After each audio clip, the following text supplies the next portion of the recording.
si nag di waxtaanee li nga xamante ne moom moo lëmbee àdduna jamono ji di sanction yi nga xam ne moom moo dal ci réew Mali bawoo ci kuréel bi di CEDEAO. tout à fait Aminata xam nga dibéer bii ñu génn si le CEDEAO ak UEMOA si benn session extraordinaire bu ñu amaloon fële ca Accra ca Ghana daal di jël ay daan yu diis daal di koy teg ci ndoddu Mali bokk na ci daan yooyu la ay sanctions économiques ak commerciales maanaam li nga xamante ni moom mooy embargo. Si produits yi nga xamante ni Mali lu si ëpp da koy jéggaani mais ñu embargo boobu noonu lii bokk si maanaam produits alimentaires yi nga xamante ni Maliens yi dañ koy dundee ak produits médicamenteux yi maanaam lu si jëm ci wàllum vaccin wala garab ak yeneen yoon ak ñoom seen ak li nga xamante ni tamit moom mooy carburant yi donc loolu bokkul ci sanction yi su nañu sol nag sunu dàll dem fa nga xamante ni moom mooy Zac Mbao fekk fa doomu Mali yi fay yeewoo te nga xamante ni ñu si ëpp dañuy dawal ay camion entre Dakar ak Bamako xool ñoom naka nañu dundee li nga xamante ni moom mooy fermeture frontière bi ndaxte CEDEAO dafa jël décision tëj frontière yi laaj réew yi nga xamante ni réew yi nga xamante ni ñoom ñoo bokk ci kuréelam ñu tëj seen frontière ak réewum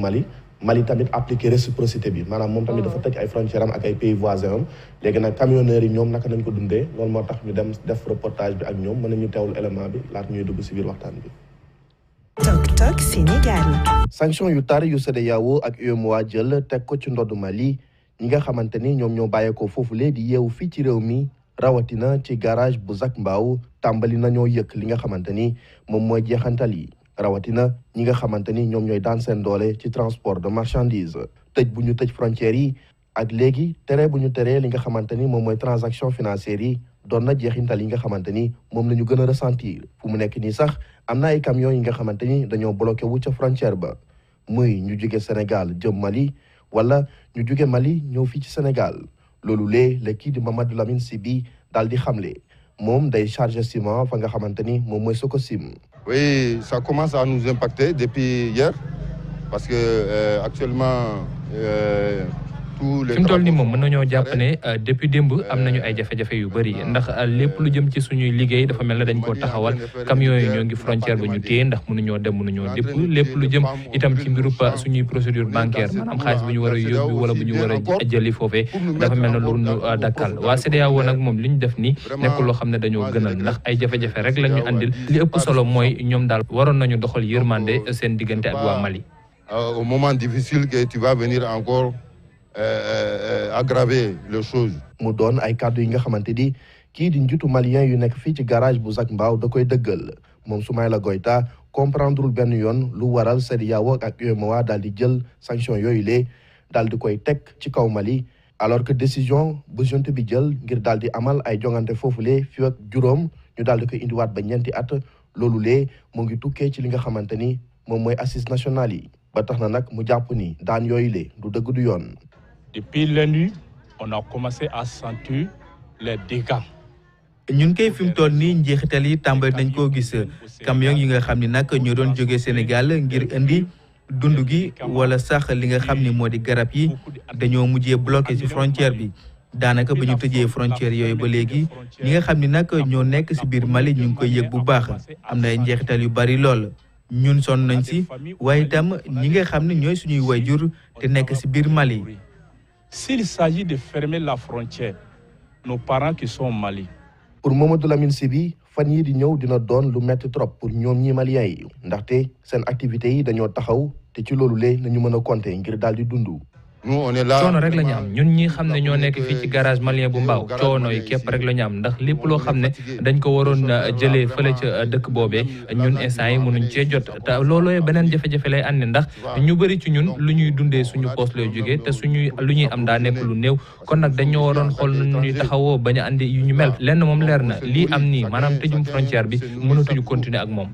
Par sa poche vraiment on est fatigué. situation boobu lee itam. kii di naataangoom bi di Soumaïla Goïta da koy ñaawlu moom mi la sax jàpp na ni itam maliens yi nar nañu sonn loolu ndaxte ñoom seen dundin mu ngi dépendre ci li nga xamante ni moom mooy dund gu ñuy jéggaani te lu ci ëpp di jaar fii ci réewum Sénégal. Mali da di dëkk boo xam ni dafa rëy lool ndaxte amul li nga xam ni moo di port produit yi nga xam ni nag ñooy dugg Mali si yeneen réew yi lay jógee yu si mel ni Sénégal. ak situation bi nag dafay gën a compliqué si ñun dund gi dafay gën a metti si Mali pour les Maliens. Malgré dàq bu ñu dàq élection yi te transition bi daal di koy jël ak sanction yi nga xamante ni teg nañ ko ci seen kaw réew Maliens yi lee ñoom nag ñoo ngi wéy di jàppale ñi nga xamante ni ñoom ñooy militaires yi di woo itam CEDEAO mu daal di xoolaat daal yi nga xamante ni jël na ko. Tok Tok Sénégal. Ngook ñu demoon seeti ñi nga xamante ne ay dawalkatu camion lañu. Mame Abdou Guèye Kassé gannaaw sanction yi nga xam ne dal na ci réew Mali mu di sanction yoo xamante ne ñenn ñi jàpp nañu ay sanction yu métti la ci réew ma. Absolument Aminata sanction yu métti la comme ni ma ko waxee sànq ay sanctions économiques commerciales mais aussi diplomatiques parce que CEDEAO dafa daal di geler li nga xamante ni moom mooy compte bancaire yu gouvernement bu Mali nekk ca BCEAO ak li nga xamante ni tamit moom mooy le rappel des ambassadeurs dafa wax fukk ak juróomi réew yi nga xamante ni ñoom ñoo bokk ci kuréelam boo ci génnee Mali muy fukk ak ñeent ñu daal di rappeler li nga xamante ni moom mooy seen ambassadeur yu nekk foofulee ca Bamako. Mali aussi def na la même chose parce que yaa ngi dégg Assimi Goïta moo ngi jàpp ni sanctions yi c'est des sanctions inhumaines illégales et illégitimes moom moo tax aussi mu appliquer réciprocité maanaam dafa fayu parce que boo xoolee Mali aussi dafa tëj ay frontières am ak réew yi nga xamante ni ñoom ñoo ko wër mais sooy xool Aminata CEDEAO mën naa ni am na raison d'une part mais amul raison aussi d'autre part pourquoi ma wax loolu CEDEAO tey boo xoolee y a des présidents despotes en son sein maanaam ay présidents yi nga xamante ni dañoo jalgati seen constitution réew pour mën a toog ci bopp réew ma. Faut pas citer de nom, sinon voilà. on va pas de crise diplomatique au Sénégal entre ITV et... mais voilà donc ba tey ñooñu participer nañ si ñi nga xamante ni ñoom ñoo jël décision yooyu contre le Mali te ñoom respecté wuñu seen charte nday réew mën naa ci jël ku ci mel ni Faure Gnassingbé Ayadema te nga xamante ni moom mooy njiitum réew bu Togo depuis 2005 gannaaw ba papaam génnee àdduna ba tey moom moo nekk foofule ca Togo bii mooy ñeenteeli mandat am donc et tout le temps bu demee ay jongante dafay am ay escorte soviétique maanaam dina def de telle sorte que sax moom du am adversaire bu tax ñu mën a wax soo jëlee aussi en octobre le 31 octobre 2020 Alassane Dramane Ouattara moom ñaari mandat la waxoon day def te gis nañ fu mu mujjee il a obtenu son 3e mandat au prix du sang gis nañ ñu bëri ñi nga xamante ne ñàkk nañ si seen bakkan te enquête amul dara amul am na ay opposants yi nga xamante ni sax dañ leen jàppoon tëj leen léegi nit yu mel noonu jamono jooju gisuñu CEDEAO jël ay sanctions yi ni mel teg ko ci kaw réew yooyu amul. mais est-ce que Mame Abdou mën nañoo comparer. non fa laay ñëw mais pourquoi may wax loolu parce que président yooyu ma lay wax noonu tey jii ñoom il devait se sentir mal à l'aise di bokk si ñi nga xamante ni ñoom ñooy jël ay sanctions di ko teg ci ndodd Mali. parce que bu fekkee ni aussi jeune bu Mali respecté wul engagement am maanaam organiser des élections libres et transparentes au bout de 18 mois maanaam fukk ak juróom-ñetti weer. comme ba ñu daanalee Ibrahima Boubacar Keïta ci août atum 2020 nu ñu ko diggee woon ñu dawal 9 mois après ñu daal di daaneel transition bi nga xamante ni Ba Ndaw ak Makhtar Wane ñoom ñoo ko dirigé ñu waxoon tamit ñu bamtuwaatoon ni dinañ amal li nga xamante ni moom mooy jongante yi si ñaar fukki fan ak juróom-ñaar ci weerum février atum 2022 maanaam le 27 février ñu dem ba ci biir ñu ni déedéet ñoom du ñu mën a tenir délai boobu parce que assises nationales yi maanaam waxtaan yi nga xamante ni maliens yi ñoom ñoo ko séq te mu démarré le 11 décembre dernier ñu jeexal ko ci weer wi ñu génn moom moo waroon fixé li nga xamante ni moom mooy datu jongante yooyu donc mu nekk li nga xamante ni ñoom ñoo ko jëloon mais ñu dem ba ci biir génn ci moo tax ma jàpp ni CEDEAO am na d'une part appliquer les textes maanaam lu texte CEDEAO yi wax ñu jëfe ko mais je pense que aussi war nañu xoolaat aussi anam bu muy doxee maanaam képp ki nga xamante ni respecté woo sa charte nday réew ñu daal di lay bannir ci instance organisation yi de telle sorte que ñi nga xamante ni ñoom ñoo nekk en conformité avec les lois et règlements de leur pays rek nañuy permettre ñu ñoo participer ci prise de décision yi ni mel parce que tey boo ko gisee CEDEAO Mali yaa ngi dégg junte bi mu ngi wax ni CEDEAO yeneen réew yu am doole lool comme ay France ñoom ñoo nekk ci ginnaawam donc loolu aussi ça peut s'entendre quoi pour man alors tey réew Mali ñu teg ko ay sanctions yoo xamante ne wax nga ko sànq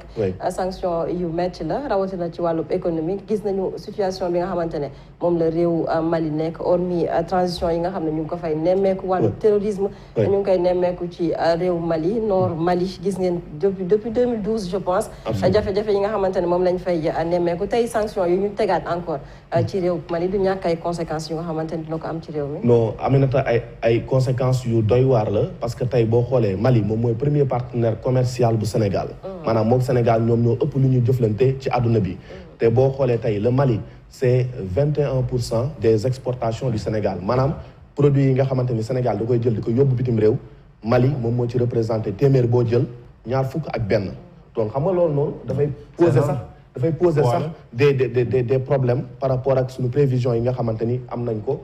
pour l'année prochaine maanaam prévision budgétaire yi soo jëlee également 80% des fret du Mali passent par le Sénégal maanaam Mali xam nga Mali c'est un pays enclavé maanaam dëkk la bi nga xamante ni dafa roqe ba pare amul géej donc importation yu si ëpp Sénégal lay jaar donc 80% maanaam téeméer boo jël juróom-ñetti fukki yi fii lay jaar si Sénégal donc xam nga Sénégal bu tëjee frontière am loolu day am jeexintal si askanu Mali mais aussi si économie bu Sénégal parce que loolu comme ni ma la ko waxee Mali moom mooy premier partenaire commercial bu Sénégal te tamit Mauritanie aussi moo ak Mali bokk nañu frontière dégg nga lu Abdelmajid Tebboune daal di wax ci ab communiqué moom dafa ni CEDEAO ak Mali war nañu waxtaan ba am benn issue heureuse ci situation bi mais moom lu mu gis mooy que ni sanctions yi nekkul lu gën parce que bu ñu ko defee dañuy sonal askanu Mali muy dëgg aussi parce que tamit port bu Nouakchott Mali aussi dafay jaarale ay produits am ngir daal di leen importer di leen mën a dugal ci territoire am au sud même ci port boobule am na benn fi nga xamante ni moom la ñuy wax le port malien foofu tamit Mali lu mu fay jaarale ay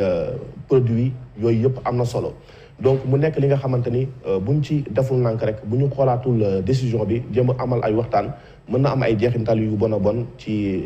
dëkk ci ñaari réew yooyu mais également ci Mauritanie comme ni nga ko gisee ci élément bi parce que démb doxantu nañ fa nga xamante ni moom mooy garage malien bu nekk ca Zac Mbao dégg nga leen ñoom si seen bopp di ay doomu Mali ñoom ñu ci ëpp dañuy dawal ay camion di ci charger ay marchandises ba mu fees di ko yóbbu diggante Dakar ak Bamako di def tous les jours la navette mais gis nga ni depuis ba CEDEAO si juróom-ñeenti fan ci weerum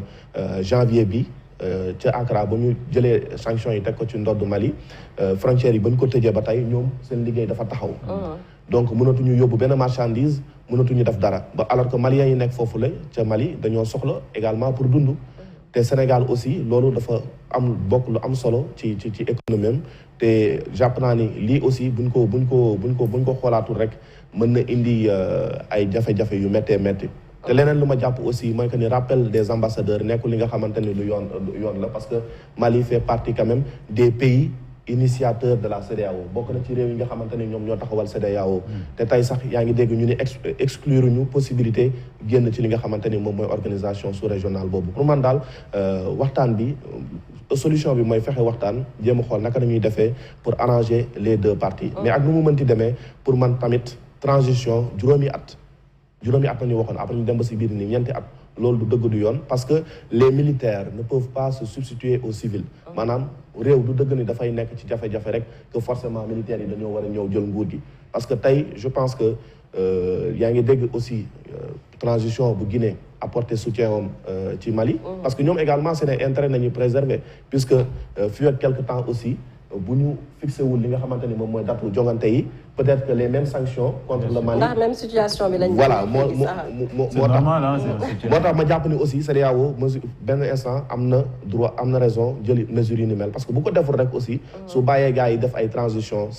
4 ans ba 5 ans après mën na nekk la règle dans la sous-région après militaires yi aussi mën nañu jug si yeneen réew ni bon dañuy jël nguur gi on va faire comme les Maliens et les Guinéens te loolu du dëgg du yoon pour man voilà bon lu ma ci mën a wax mooy bon on compatit avec peuple malien li nga xam ne la ñuy dund mais il faut dire que ce n'est que conséquences yoo xam ne de façon générale ce n'est pas seulement les putschistes au Mali mais c'est de façon générale ci li nga xam ne moo xew ci sous-région bi parce que comme Kassé du mu ko waxee bu fekkee da nga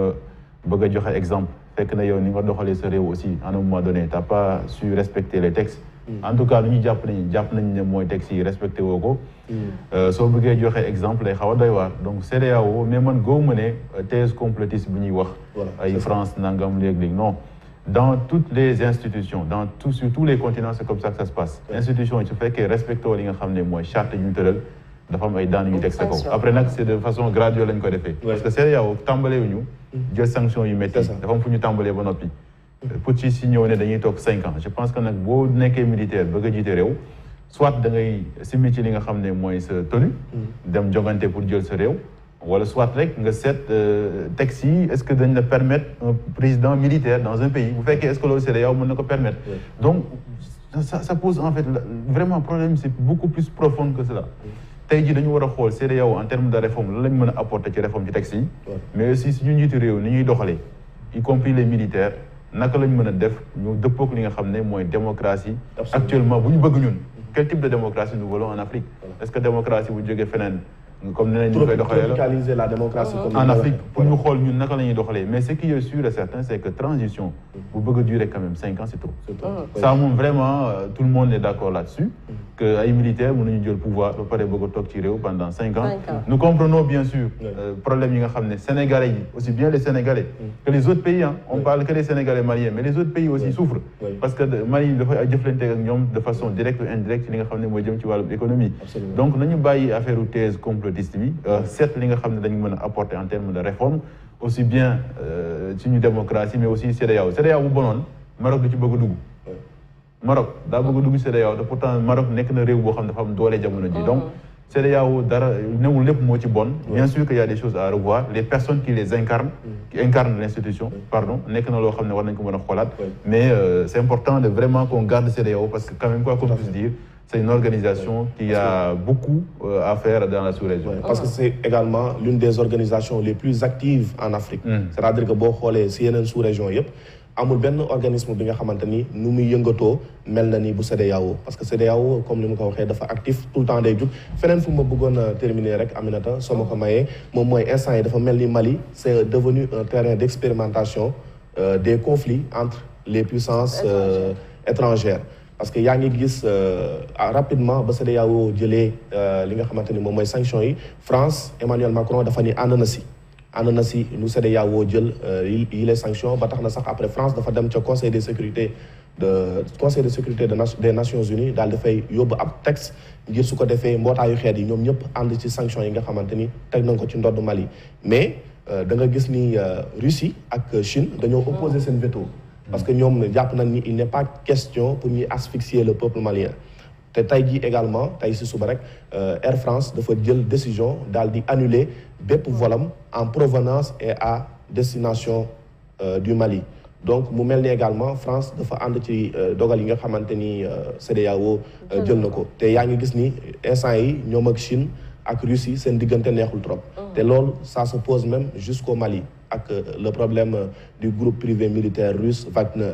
Donc lu ñu war a moytu mooy def Mali benn terrain bi nga xamante ni puissance étrangère yi dañ fay ñëw di fa compétir di fa gérer seen intérêt stratégique. Je pense que foofu également foofu la principale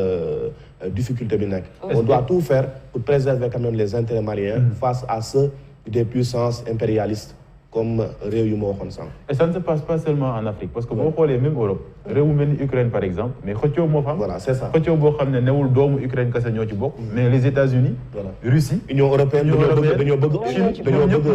Ukraine daal di dugg ci OTAN. Donc ça montre encore une fois que monde bi moo tëddee ni ni mel. Mais c'est à nous de voir